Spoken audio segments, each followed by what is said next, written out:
I'm coming for that belt. I don't know what I need to do. You want me to beat some sense into you? You don't belong here. You're gonna get crushed. Better back out. Get out of this thing while you still can. We have many legends of this sport, but now is a new time. I'm representing a new generation from Brazil, and I will be the next legend from Brazil in UFC. Paulo the Eraser Costa! Luke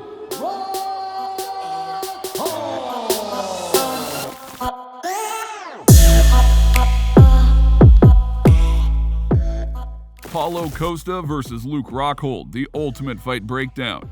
The return of the former UFC middleweight champion of the world against one of the most powerful men in the UFC. They both exchanged hooks. Down goes Hall! That's it! Paulo Costa does it again! Luke Rockhold faces Paulo Borrachina Costa at UFC 278 in a middleweight bout that could have major title implications.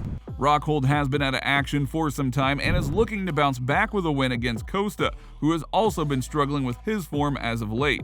This is definitely a matchup to look forward to, so without further ado, we here at Athlete Central are here to tell you everything you need to know about it in this Ultimate Fight Breakdown. Recent fights. Let's start off with Costa, who faced Yoel Romero in a title eliminator bout in 2019. That fight was an absolute war. Both men got dropped during the bout, and there was an amazing display of striking between the two most powerful men in the division. Oh! He clipped her! Usually one punch from either of them can knock anyone out, but they managed to endure each other's power throughout the duration of the fight.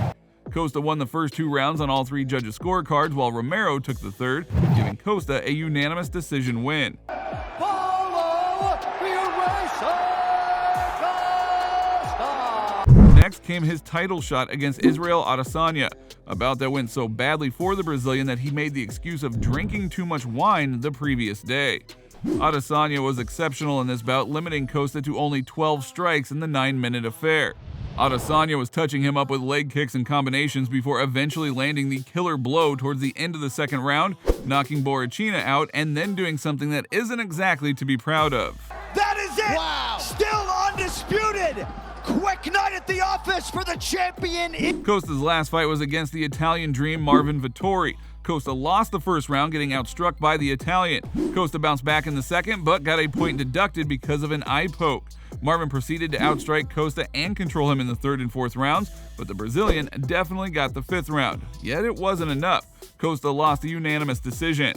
So now let's move on to Luke Rockhold's not-so-recent fights. Luke's last victory came in 2017 against former UFC fighter David Branch. Despite a competitive first round, Luke came out in the second looking like a much fresher fighter. He landed a takedown and proceeded to land some vicious ground and pound, which then made Branch submit. Rockhold's next fight was against Yoel Romero, and it didn't go anything like Costa's fight with the Cuban. This was for an interim title, and despite Luke having a good first round, Yoel took over in the second, outstriking the American. The third round was the end of Rockhold. Romero attempted a double jab and followed it up with a left hand that finished the fight. Just don't know when. Oh! That's Romero it. with a knockdown! As Luke really has a weakness for that left hand, doesn't he? After getting KO'd by Bisping. That same weapon was the cause for his demise in his move up to 205 pounds to face Jan Blachowicz.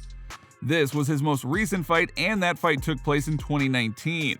Rockhold controlled Jan for over half of the first round, but the pole outstruck him 2-1.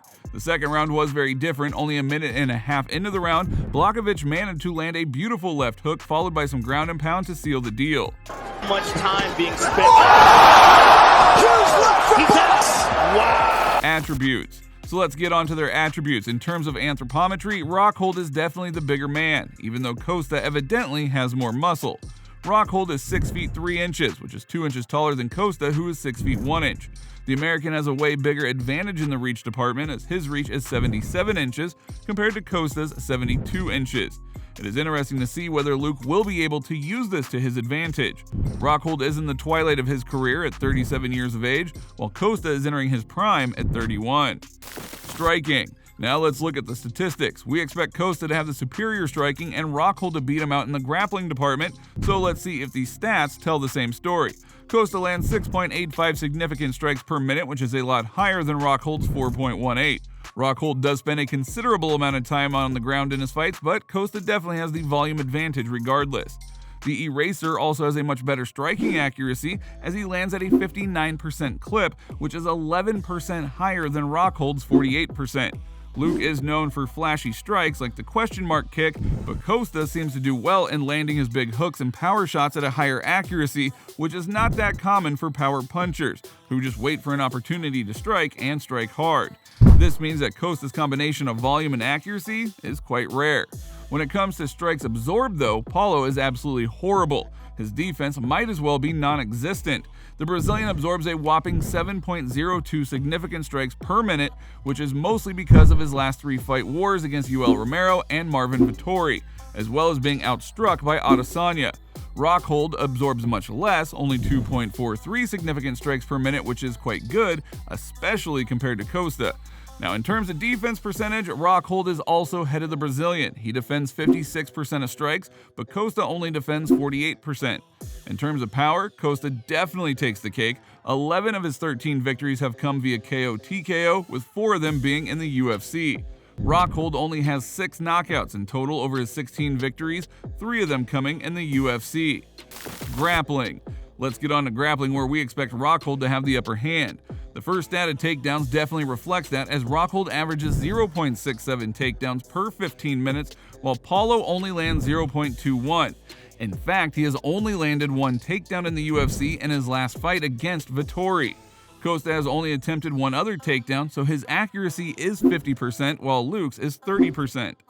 In terms of wrestling defense, Costa has the better percentage, defending 80% of takedowns attempted on him, compared to Rockhold's 68%. Then again, Luke does not have a problem being taken down, as he has exceptional BJJ. Rockhold attempts 1.1 submissions per 15 minutes, while Costa has not attempted a single one in his UFC career. Rockhold has won 8 of his 16 fights by submission, with 3 of them in the UFC. The rear naked choke are his primary weapon. 5 of his 8 wins have come in that manner, with Luke also having a guillotine choke, armbar, and Kimura on his record as well. Costa has only completed 1 submission in his career, which was a rear naked choke. Prediction? Well, this is a very hard fight to predict given Rockhold's inactivity recently. The American has not fought in 3 years, so who knows what type of shape he'll come back in, what type of adjustments he has made to his game, whether his chin has had a chance to recover from the brutal knockouts that he suffered. Truth be told, a power puncher like Costa is a nightmare matchup for someone who is notorious for having a glass chin. The Eraser also lands with volume, as he is not afraid to take a punch to give one. And given the fact that most of Rockhold's knockout wins come from ground and pound, Costa does not really have to worry about the amount of strikes he will absorb from Rockhold, who does not carry a lot of punching power. Rockhold has to try and keep out of the fire with Costa, which is no easy task. But he has a big reach advantage and is an excellent kicker. His variety of head kicks and body kicks could keep the Brazilian at bay, but with the exception of the Adesanya fight, Costa has been known to be able to absorb a lot of powerful strikes. Luke also has the threat of the takedown, as he is excellent on the ground, and unlike some fighters, he actually tried to go for a finish. Whether it's a slick submission or vicious ground and pound, you do not want to be under Luke Rockhold on the mat. Of course, Costa's takedown defense is good, and he hasn't suffered a loss by submission, but it is a question of who will use their skill set better. The fight has many outcomes: a powerful knockout from Costa, a skillful submission from Rockhold, a 3-round war, or a domination from one of the fighters. Thank you guys so much for watching today's video. Who would you guys put your money on? Drop your fight predictions in the comments below, and make sure to like and subscribe to never miss an Athlete Central video. Until next time.